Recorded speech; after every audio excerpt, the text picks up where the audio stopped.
Hello, this is Dr. Alan Yim. Today I'm going to be showing you how to write your scales using the key signatures. So, first of all, when you do your homework, your paper is going to look something like this, and I would strongly recommend that you begin on the second system. Don't start right on the very first system. Leave a blank at the top. You want to leave some space so I have a place to write. Now, we learned in the last video that fat cats go down alleys eating birds, and bead G, C, F give us the order of the flats and sharps. So, sharps and flats. So we're going to use this to write our major or minor scales. And I'll start with major because major is super easy. Over down below, just to remind you, what do these letters mean? This actually is the order of the sharps, and hopefully you know from your circle of fifths the number that you're going to need to add. Okay, so let's suppose I want to write in the key of B major. Alright, well, in my circle of fifths, I have to remember either one of two things. Either I have to remember that, okay, B has 5 sharps, or I could just start writing sharps, and I could keep in mind that the last sharp, when I go up a half step from that, that's the key. So my last sharp is going to be A sharp. That's another way of thinking of it. So let me start writing. I want to write in the key of B, F sharp, that's the key of G, fat, cats, that's the key of D, go, that's the key of A, down, that's the key of E, and then alleys.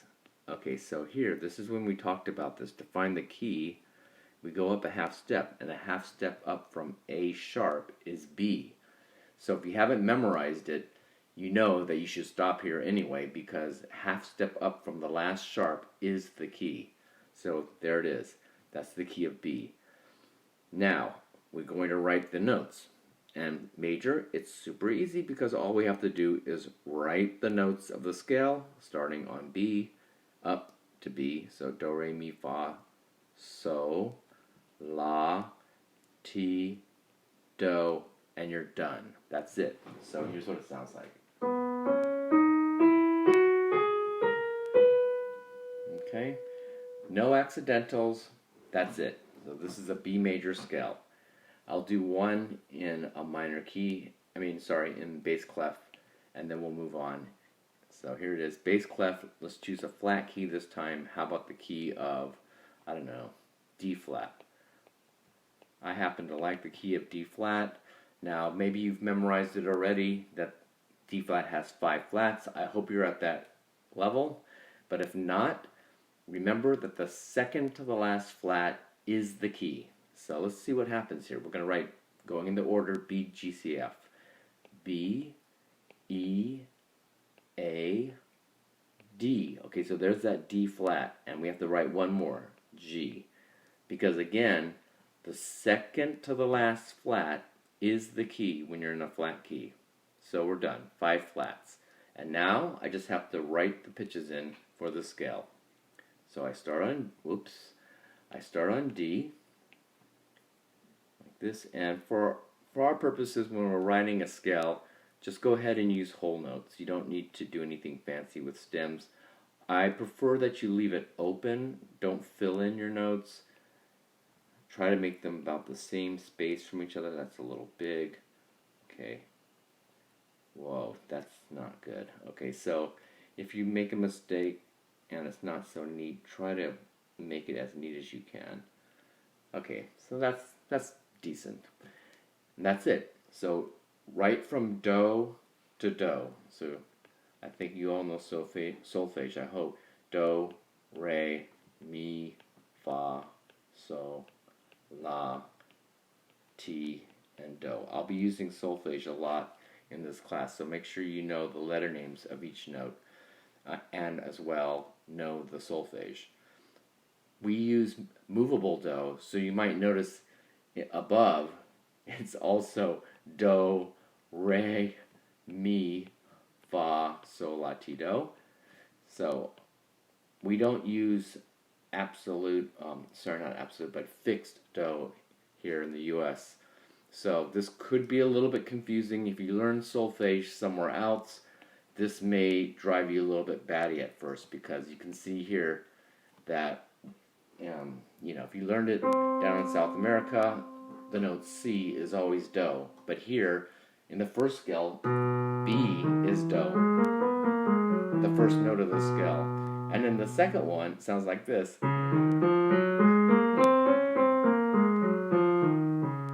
And again, it's still do, re, mi, fa, sol, la, ti, do, but I have moved do, so I hope that doesn't confuse you.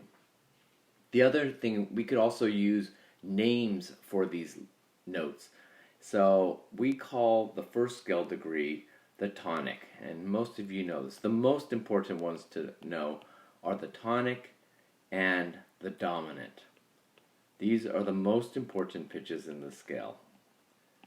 Okay, and then of course we have other names. Super means above, so you probably can guess, and this is the supertonic. It's the note above. And then when you have it below, it's the sub, or so this, well, you might think that's called the subtonic, and yeah, you could call it that, but I usually use the words leading tone. It's the subtonic. Okay, we'll get into why it's called the leading tone. Basically leads to the tonic. So when you hear, for example, you have the scale, when you hear, it really feels like it's got to go here. It leads to that tonic. All right, over here, this is, and these two are the median and the submedian. So this is the median and the submedian. Now, here's something interesting. The median is a third above the tonic. The submedian is a third below the tonic. So, what do you think this is called? Well, you might know that fa is the subdominant. Now that you can see that the median and how the submedian and the median are related, you may recognize, I always thought, oh, the subdominant is called that because it's the note below the dominant. Wrong. Okay, the dominant is a fifth above the tonic. Fa is a fifth below so it's a fifth below the tonic. It's not the note a step below the dominant. That's not correct thinking. It's a fifth down below the tonic. That's something that's a little bit interesting. Now, what's even more interesting to me is the fact that so, or the fifth degree of the scale, the dominant, is so important. So, right? Those are the two pitches you really have to know in the scale and be able to hear. The tonic and the dominant. Fa, well, you'll hear me say this a lot. It's really a hard note to hear in the scale. So it's a hard note to sing. If you've ever been in choir and have to leap to fa, you probably know it's a hard note to hear. It's also hard to leap a fourth. There's a lot of reasons for this, which I'll get into maybe later, but the primary reason, I think, is because fa is not in the overtone series. So when you hear a pitch, like this is C, you are hearing actually other frequencies above that fundamental frequency. And it's the octave, the fifth, another octave, a third, the fifth, the seventh, and then above that, the ninth, and it gets smaller. But interestingly, the fourth degree of the scale, fa, is not in the overtone series. So you don't actually hear it. It clashes with the other pitches above the fundamentals. So actually, early on, there's fa. You can kind of hear it. It doesn't want to stay there. It wants to resolve. That note is in the overtone series. Fa, no. So just keep that in mind. When you're writing your music, fa is a note that's going to clash a little bit. Let's go to the minor scales. There are 3 forms of minor, and here's where things get maybe a little bit more complicated, but not too much. Okay, so minor scales. Again, we have natural minor. This I hope is review for you. Harmonic and melodic. Okay, so I'll show you how to write these now. Let's begin with the natural because it's the most simple one. This, you use the key signature of the relative major. Okay. So you could also try memorizing all your minor key signatures. Honestly, if you ask me what's the key signature for F sharp minor, in my mind, I think immediately A major. Maybe I don't know off the top of my head. F sharp minor has 3 sharps. I might have to take that intermediate step in my head, depending on what the key is. So let's try this out. So let's suppose I want to write in the key of B flat minor. Notice down here, I'm going to put this in lowercase. So when I'm writing key signatures, I use a lowercase here to indicate minor. Now, the first thing you have to do is figure out, let me write this in here, for minor keys, write the lowercase down there. Alright, we want to write in B flat. To find the relative major, we're going to go up a minor third. Remember this from the last video, or maybe from theory, basic theory, or just wherever you studied theory before? Okay, so up a minor third from B. Again, we have to go up 2 letter names, so we know we're going to be D something. And if I start on the piano, B flat, I'd have to go up 3 half steps, B, C, D flat. So the relative major is D flat. What a coincidence. I didn't mean to do that on purpose, but we already know D flat has 5 flats. So here we go. Same key signature for B flat minor, bead, G.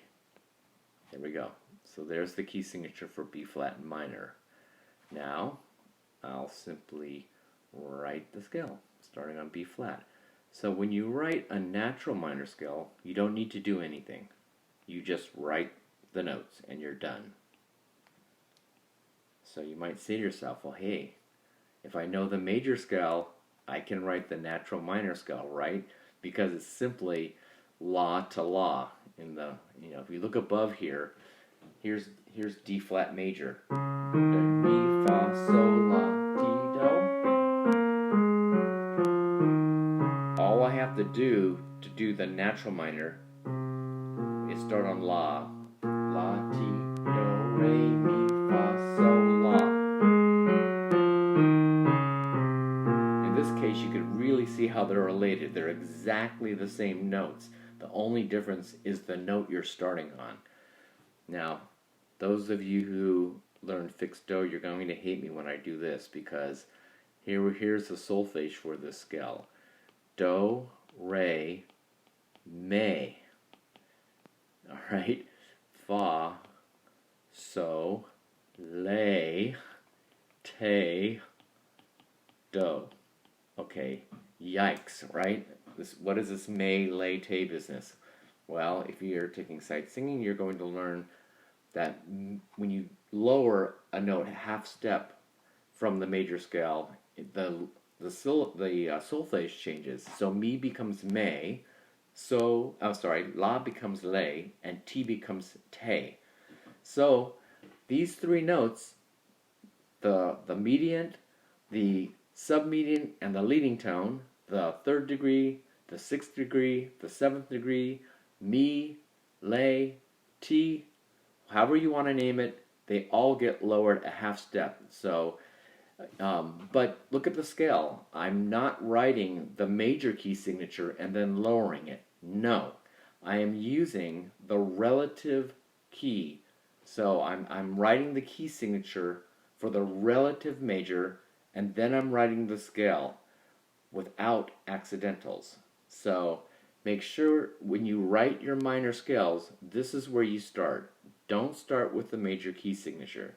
Use the relative key, right? So use relative major. Don't write D flat major and then lower 3, 6, and 7. All right, that's not the way we write music. We use the minor key signature.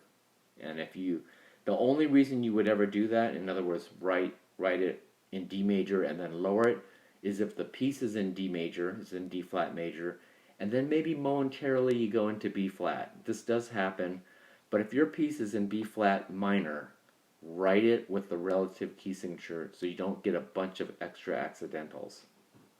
Okay, if you're confused about this, ask me, but I'll give you an example above. Okay, so let me show you. Look above here at the D flat major scale, and I'll show you the way you're not supposed to do it. So let's suppose I wanted to write in B flat minor here. All right, don't do this. Again, you would only do this if you wanted to, if you were starting in D flat. Okay, so what would I do here? Well, do, okay, so let's say I would go La, oops, sorry, this is not going to work here. Let me erase. Okay, so this is what you don't want to do. This is probably the most common mistake, and that would be to try to write in B flat major, like this. Okay, so let's say I wanted to write in B flat minor. Use this key signature, and then go like this.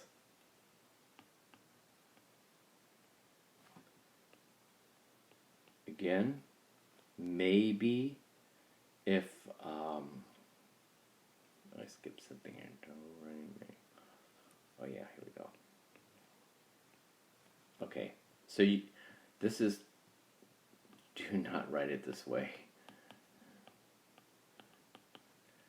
So sometimes when you learn music, you know, they show it this way. You start with the major scale and then you add the accidentals. This is only if you're starting in B flat major and you momentarily want to change it to minor would I do it that way. Otherwise, below. Okay, so for your homework, you're going to do it the way below, and you're going to see why. Because this part in red, this is going to be confusing when we go into the next two ones, which is harmonic and melodic minor. Okay, so just don't even consider this for now. But you may be saying, well, wait a minute, this I'm going to be really confused, because what if I do go into, you know, minor and I have to add these accidentals?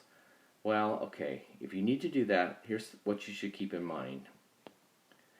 When you go into minor, whoops, okay,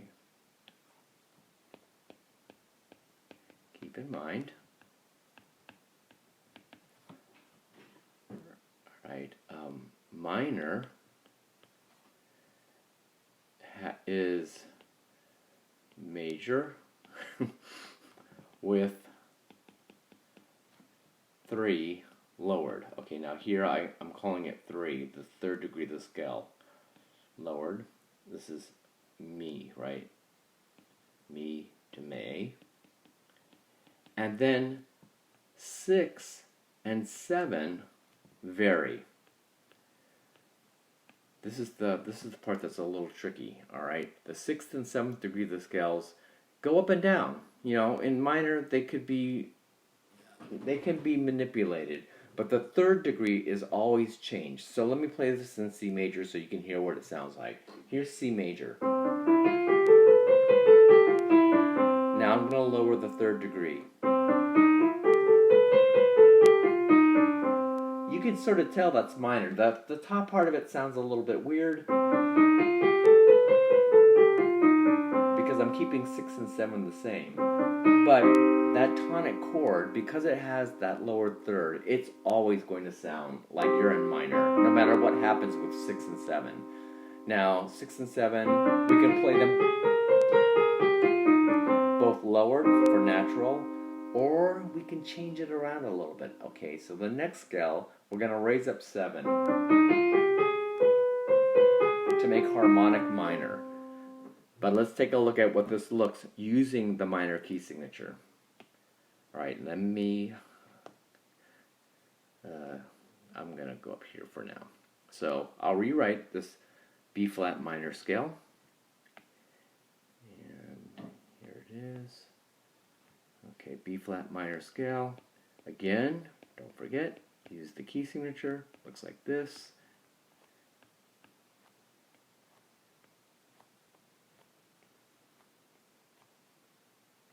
Alright, now this is the natural minor.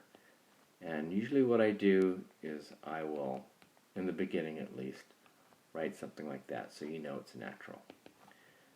To make it harmonic, super easy, all we do is take that same scale and raise up the 7th degree.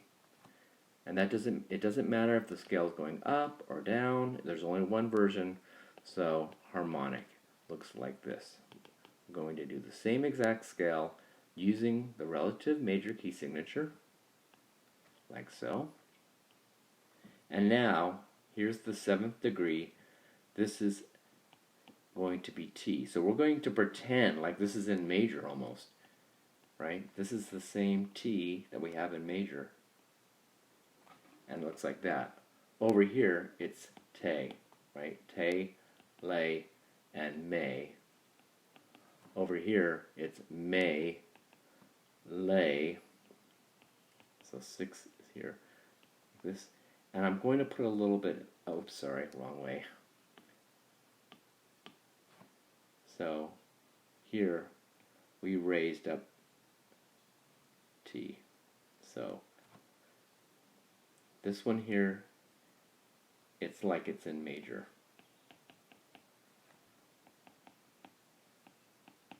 Okay. So you'll hear me say raise the 7th degree. I might say raise the leading tone, or I might say don't forget to raise 7th degree of the scale, or use T. Whatever I say, it means the same thing. In the harmonic minor, you have to raise the 7th degree of the scale to get this. Let me play in the right key.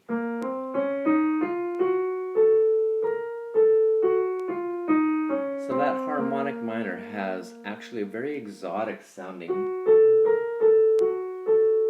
That interval is very exotic sounding. Turns out it's pretty hard to sing as well. So early on, we avoid writing this interval because it's an augmented second. All right, it looks like a step, but actually it's a little bit of a leap. It's equivalent to a minor third. It's enharmonic to a minor third. So, right? So you don't want to write that in, say, a piece of choir music because the choir will really struggle to sing that.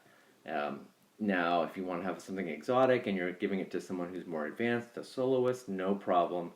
But in a piece of choir music, that our average choir will struggle over that augmented second. All right, the last scale we're going to do now is going to be the melodic minor, which is perhaps the most complicated of these scales because it does have different versions going up and down. So you have to make, this time, 2 alterations. Well, it sounds complicated actually. The 2 alterations, of course, are going to be 6 and 7. And I'll use the same scale so we can make a little comparison here.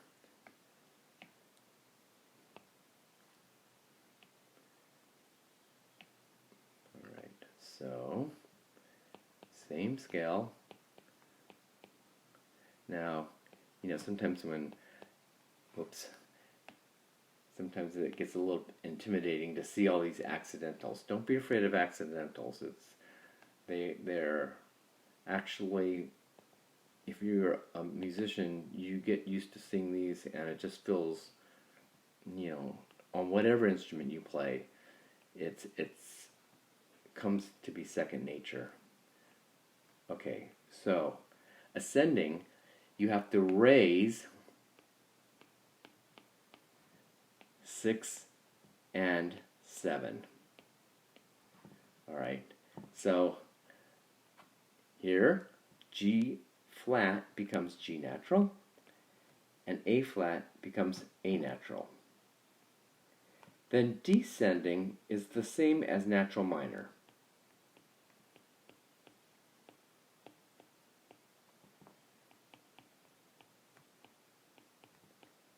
Okay, this is telling me that I need to finish this video because maybe it's getting a little bit long. So here we are. There you go. And that's it. So ascending is La, Ti, and then descending, just like the natural minor, is Te, Le. Now what's the good of this scale? First I'll play it for you.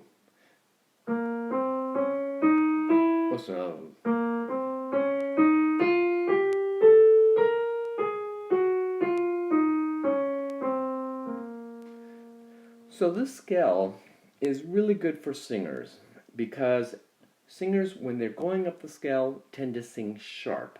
And as you can see, we have the natural minor with the leading tone going up.